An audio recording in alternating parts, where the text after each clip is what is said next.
Probably the best method of getting resources, blowing up TNT, and I need tons of diorite for my amphora build. Also, this is the Season 3 spawn city built by Hark. They finally finished digging out the whole thing by hand, and now she's building whatever this is. It's alright, I guess. But I'm going to build the amphora, the giant factory that's Port Bikel. It's going to house the main farms, such as dripstone and a mega smelter and stuff like that. And that's going to have a generator room to which Mango will hook up the oil pipes from Mango Dynamics, the company in which I invested earlier. It means we're going to get energy for Port Bikel finally. It's going to be pretty sustainable. As the video is named, the amphora is going to be this huge, however big this is, industrial build. We're going to have all my farms, basically all my farms for Port Bikel. The amphora is going to be inspired by this one very little known game, which I'll make a video on.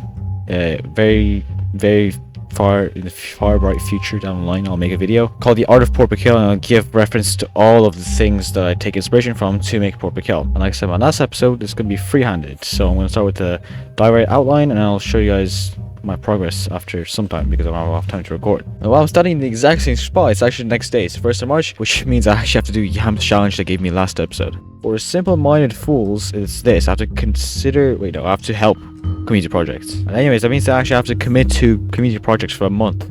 That's insane. For reference, this is the only thing I've actually built in relation to the community projects. I actually remember Headless still did this cliffside here.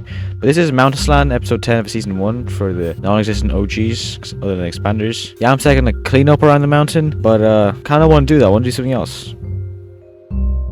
By something else, I don't want to do anything at all. We're instead going to build a village house in the Drained Ocean Monuments. This huge, like, giga build. They started doing this. I'm gonna do something like that. Anyways, we're gonna return to this later. I owe a lot of other builds that I said I'd do, so we're gonna do that as part of our community challenge, because I said I'd do them in the community builds. Back to Port Bikel. I also did request a song for Bradley's Goat Records, which is a trio by Ennio Morricone, which is season 2 of ExpandingCraft Wild West. For the amphora, we first need to remove this dripstone farm I've had. We're gonna have a major dripstone farm in the amphora itself.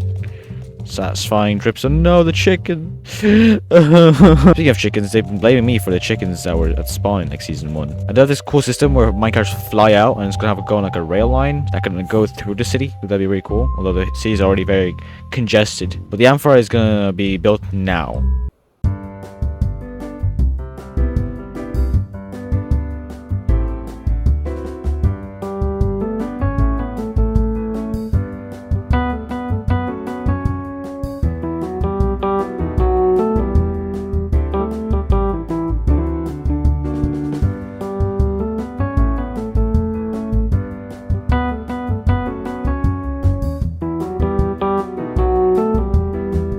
This button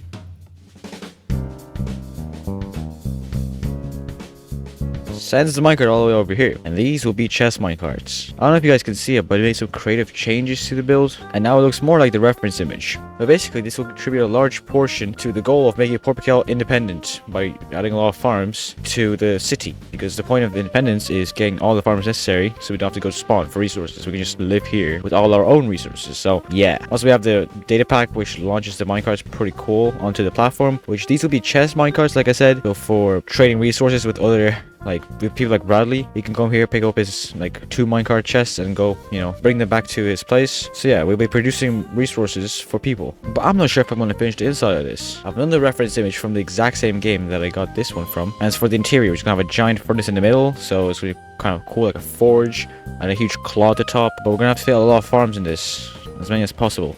Also, not sure what to do with this lava. Yeah, and also, the next episode, there's a community project starting up, which I'm unfortunately going to be dragged into by way of law, and because of the challenges streak, which I still have to do, because it's 17th of March. I haven't played for like a week. I haven't played some like escapists with aspect, so yeah. Wait, other than the interior of the amphora, the dragon egg museum over here, and then we're done with this part of the city. This is the west end, as I would call it, except for the horse race, obviously. And this here, this bridge itself is actually a bridge to the upper city, where all the buildings are going to go super tall. Like you can see, this building's already huge. They're all going to go super high, along with the President's Tower, which I'm going to be so excited, because most of these designs, like this staircase formatting with the square here, it's all from this one game where I got the inspiration for the amphora for, and it's going to be so good. I like it. It's going to be very, very detailed on a very small scale, so I'll be able to put my time into it. So maybe even next episode. There it is. This is low tier space, low tier god. I think he had like a crazy gradient It's crazy because I hate gradients, but yeah, it's also crazy because of the block choice. It's like a giant. It looks like a giant like boiler or something. Not really any interior, but okay. I think it's actually AFK.